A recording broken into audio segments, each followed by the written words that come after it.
Thank you for being here on a cool morning, but it's getting a little warmer. And thank you for standing up for your Second Amendment rights. As many of you know, before I became Secretary of State, I served as a law professor at UMKC. And I taught constitutional law. And let's just put it this way, I gave a more robust reading of the Second Amendment than some of the other constitutional law professors did. I taught them the real Second Amendment. I'm also a gun enthusiast myself, and hunting season just ended, so I'll be switching from a scatter gun to some more precise firearms as the months go ahead.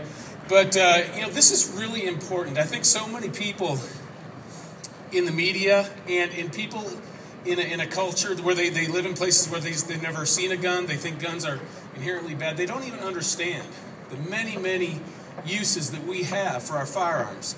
We have them for getting food, for hunting, for pleasure, for sporting purposes, and for self-defense, and for the purposes that our founding fathers envisioned as perhaps the most important, the protection of ourselves collectively, the protection of the free people against an oppressive government. Excuse me. Now, I also want to tell you something you may not have heard, but I think it'll give you a little bit of pride, as it does me. Kansas is a particularly special place when it comes to protecting our rights to keep and bear arms. As you know, many states have passed constitutional amendments giving additional protection to our right to keep and bear arms above and beyond what the Second Amendment does. And Kansas in 2010 voted on an amendment that was worded as follows to the Kansas Constitution. A person has the right to keep and bear arms for the defense of self, family, home, and state, for lawful hunting and recreational use, and for any other lawful purpose, end quote. That's in our Kansas Constitution now, because the people of Kansas voted for that. But get this, it gets better. The majority that was set in 2010 in that vote was a national record. 88.2% of Kansans voted in favor of that, higher than any other state in the Union on any other similar measure. By the way, the previous record had been held in 1986 when West Virginia approved a similar constitutional amendment with an 83.6% approval.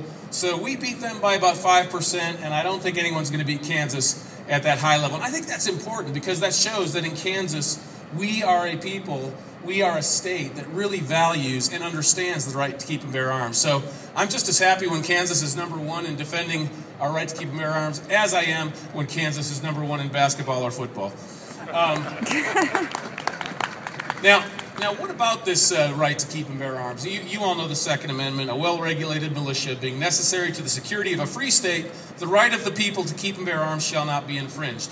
You know, that text was actually penned by James Madison, and he was basically trying to cobble together similar provisions in the Bills of Rights of the existing state constitutions at the time. So he was basically trying to put together a collective or a combined statement of what the Second Amendment is all about.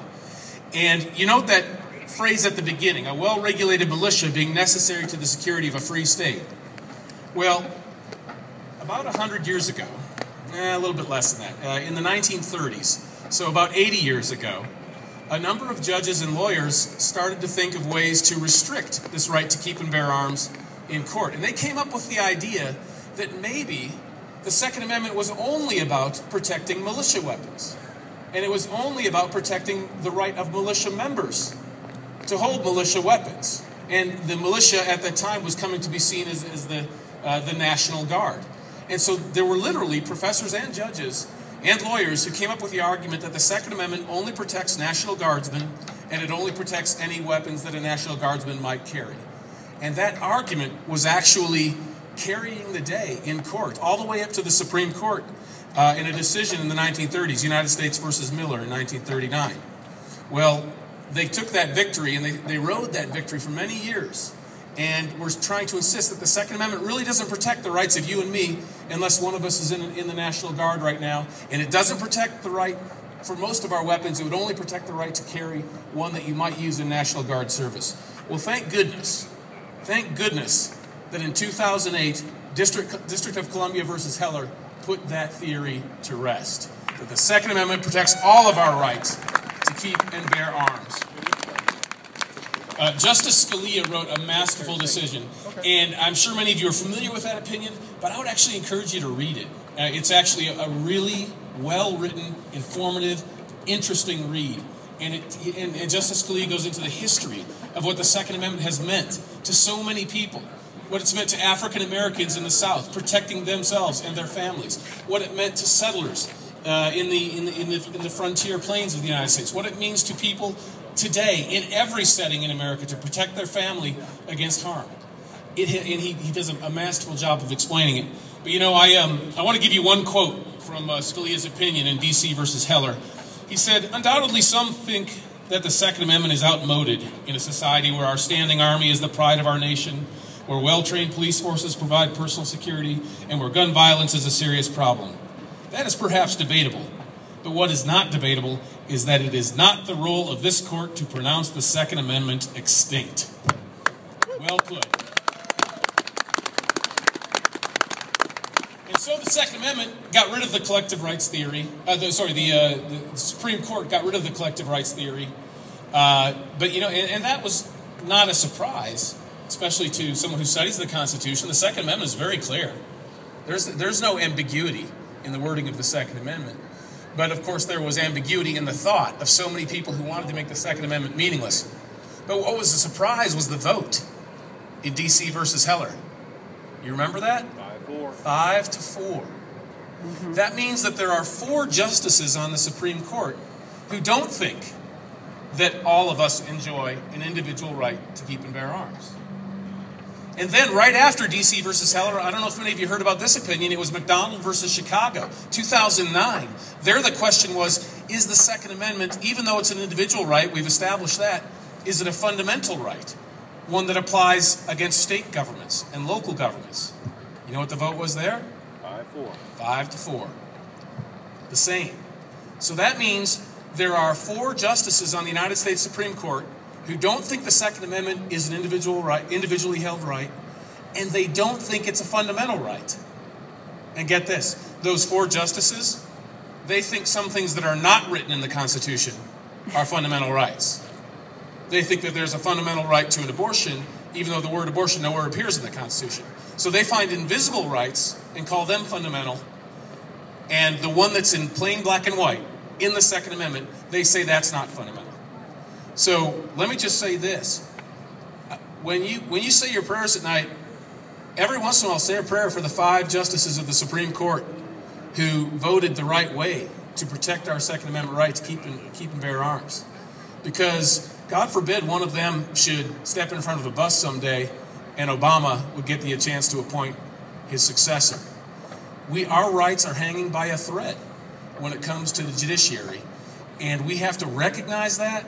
We have to understand that, and we have to do what it takes to keep our rights intact in our system of government. And that means, hopefully, someday seeing justices appointed in the future who will continue to keep with those 5 justices who believe in the Second Amendment and what it stands for. I just want to say a few words about what's going on right now. You all know that with the recent shootings that have already been discussed, that there have been moves afoot in Congress to reinstate the so-called assault weapons ban, the Clinton gun ban, that had absolutely no effect on reducing violent crimes or crimes committed with that type of firearm. And there are moves afoot in Washington to reinstate a magazine capacity ban or limitation as well, which of course would have no significant effect, no effect at all in discouraging certain types of violent crimes. And, of course, law-abiding gun owners, if these laws were passed, we'd follow them, but it wouldn't cause any reduction in the crimes because the criminals, they're going to follow the gun laws. They don't follow the laws against homicide. Why would they follow the gun laws? So we need to be willing to do a number of things. First of all, keep your congressman's feet to the fire. Write, email, fax. Let them know where we stand, because they may not know that Kansas voted 88% in favor of the right to keep and bear arms. remind them where the people of Kansas stand so that these bills do not get through Congress. Secondly, at the state level, we can do things to protect our right to keep and bear arms. And there are some really good bills that have been proposed, and in this building right behind me have already been debated. Yesterday, they were debating them in a subcommittee.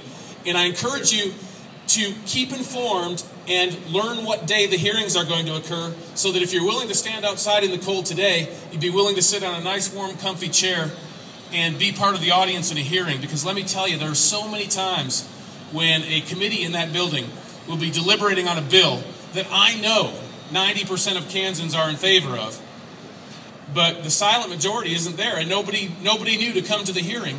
Meanwhile, the opposition, the liberal opposition in most cases, they bring in people by the busload, and they pack the hearing room. And so they create the false impression that the people of Kansas want something that they do not want. So I would urge you to follow what's going on. Let me give you a specific bill number. So remember this, because you want to at least be informed about this one. And I'm going to make sure I give you the right number. H.R. 2199. H.R. 2199. It's the Second Amendment Protection Act. And let me just tell you a couple of things that bill does. One is, it prohibits a physician who is not a psychiatrist from asking on any form or in any evaluation of a patient in Kansas whether you own a firearm in the home or not. Why is that relevant to a purely physical medical exam? It also says, HB 2199, it also says that if a firearm is assembled in Kansas, never travels outside of the state of Kansas, is owned by a Kansan, is used solely in Kansas, and has "Made in Kansas" stamped on the firearm, then that firearm is not subject to federal regulation, period.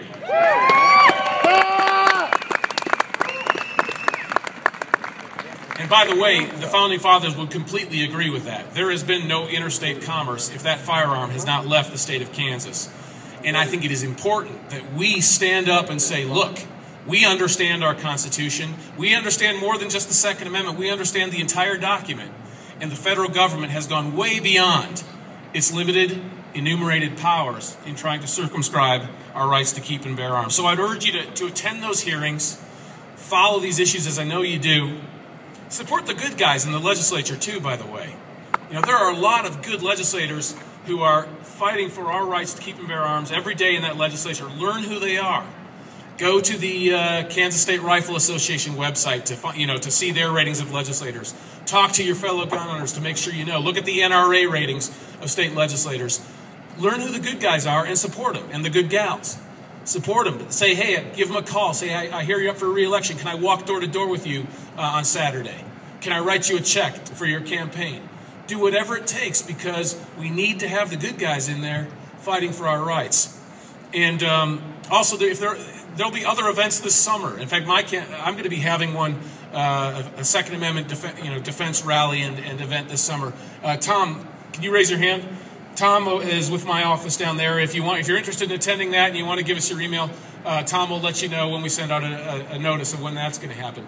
But find out when all these events are happening and support it, because as long as we all stand together, then our Second Amendment will stand. If we keep coming out on cold days like this and standing and saying what the truth is and saying what the Constitution means, then that will strengthen it. So what you are doing is important. I thank you for being here, and I thank you for standing up for our Second Amendment rights.